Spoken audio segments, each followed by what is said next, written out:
That's unheard of. What happened to those 2 minutes?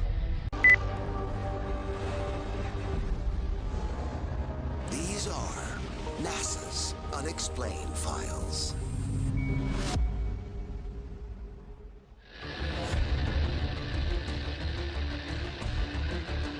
August 1976. Astronaut Neil Armstrong is embarking on a perilous mission. Not to the moon, but to the jungle. He is searching for a secret cave system in Ecuador, known as Cueva de los Tallos. Over 100 people are gathered for this. We're talking Ecuadorian military, British scientists from around the world, university institutions. Armstrong is no ordinary explorer, and these are no ordinary caves. There's a legend attached to these caves which involves a metal library made of gold.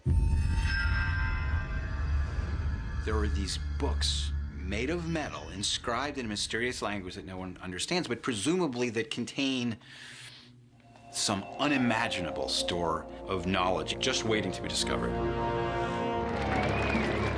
Armstrong is traveling with Stan Hall, a Scottish engineer, who first alerted him to the possible existence of an ancient library hidden underground. Stan Hall's daughter recounts the pair's extraordinary expedition. Some people believe that the metal library contained information from a civilization from beyond this planet that showed us how to build the pyramids and other such features in the earth. The knowledge contained in this metal library could turn what we think we know about ourselves and our world right on its head. So what amazing secrets does the library contain? According to legend, the lost library contains details of a technology that originated on another world. But why is such a story given credence by such a well-known and respected man of science, the great Neil Armstrong? And as some are asking, was his interest in extraterrestrial secrets sparked by a close encounter of his own?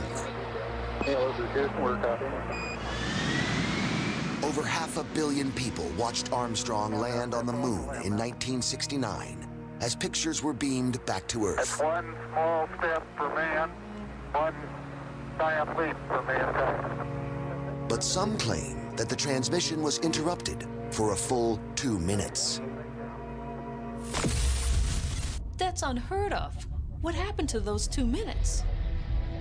NASA vehemently denies anything strange happened. Others aren't so sure. When Neil Armstrong came back from the moon, almost immediately, stories began to circulate. Supposedly, while on the moon, Neil Armstrong switches his communication channel to the medical officer and he says something. Hello, this is Houston, we're copying. He says they're on the edge of the crater and they're watching us. Okay, we can verify the position now. They were relating that they were seeing things on the rim of the crater. And by things, I mean extraterrestrial beings and vehicles. People report that he was, or we were, warned off the moon. Now, none of these reports can be substantiated. It's a mind-boggling story, but some find corroboration in Armstrong's behavior on his return to Earth. Something happened to him up there. He was changed. He was touched.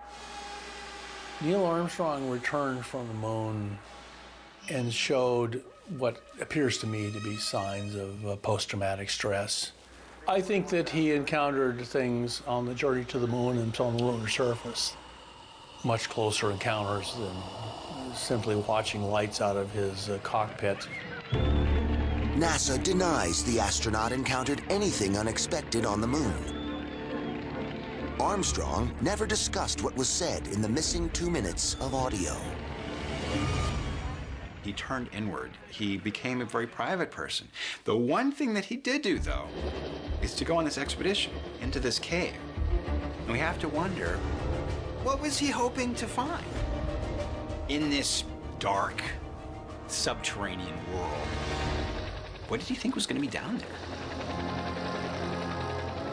Social science professor Petronio Jaramillo claimed to have seen the ancient metal library in 1946 when he was just 17, following a map given to him by his uncle. From his accounts, it sounded like Jaramillo was describing Aladdin's cave. The library itself was amazing to behold. Thousands of volumes of metal books, each weighing about 40 pounds, and on the pages are impressed characters and symbols. If there's 1 in a million chance that it's true, shouldn't we go back and look for this golden library? 30 years after Jaramillo claimed to have found the library, Armstrong sets out to discover if the legend is real. Getting to the entrance of this cave is a nightmare. You're talking dense jungle, you're talking crazy animals that can kill you, viruses, all kinds of hazards. It's literally Indiana Jones. To enter this mysterious underworld is treacherous. It's literally this black void and this big abyss. Once inside the caverns, Armstrong and Hall are awestruck. They made their way through chamber after chamber of cathedral-sized spaces. It looks as if these chambers, so inaccessible and so far from human civilization, have not been formed by natural processes. The caves had straight walls and right-angle turns, unlike any other natural formation. This must be thousands of years old. So how is this possible? As Armstrong presses further into the cave complex, he makes a macabre find. They actually came upon a burial chamber. There was a seated skeleton that was dated to 1500 BC. 1500 BC predates King Tutankhamun. It predates the siege of Troy. At this distant time, Ecuador was one of the most advanced areas in all of the Americas. The tomb was located in such a way that the rays of sunlight on the summer solstice would come through the cave entrance and strike this tomb. So it appears to perhaps have had some kind of cosmological significance the way it had been placed. This was not just a typical burial. This was an important person in an important location. The light, the skull, the tomb. Armstrong feels that strange metal library must be close.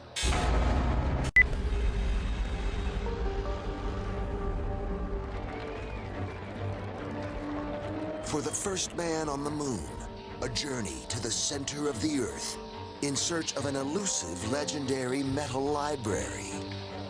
The culture that put it there was more advanced than we think. Armstrong finds weird chambers and a 3,500-year-old skeleton in a strangely illuminated tomb. But after venturing several miles along difficult tunnels, the expedition is forced to turn back. My father and Neil Armstrong did not find the treasure, but they mapped about 10 miles worth of the cave system. But it's known now that this system stretches far beyond. We could be looking at hundreds of miles worth of cave systems. Armstrong returns to his farm in Ohio and doesn't discuss why he went looking for the legendary library. What did he feel was so important down there in that hole that he was willing to sign his name onto this venture? He became more and more reclusive, according to some people, and he was a very private man to begin with, but whatever his experiences were, I think they tended to kind of close him off. But then, in 1994, at the White House, 20 years after his quest to find the ancient metal library, Armstrong gives a strangely worded speech. We have only completed a beginning. We leave you much that is undone. There are great ideas undiscovered. breakthroughs available to those who can remove one of truth's protective layers. That's a very tantalizing quote from Neil Armstrong, almost mystical in its nature, how he talks about uncovering the layers to some hidden truths. What did he mean by that? Could this library hold the secrets of the galaxy? Is that why Neil Armstrong went on this expedition? Finding this library could prove a possible link between our ancient cultures and extraterrestrial ones. Eileen Hall wants to resume her father's and Neil Armstrong's quest by leading expeditions into the caves. If we find this treasure and find it to have a link to any extraterrestrial life, what we're looking at is an endless pool of questions. To the believers, the mystery still endures. The cavern is still there. Those metal books are still out there somewhere in the jungle, undiscovered.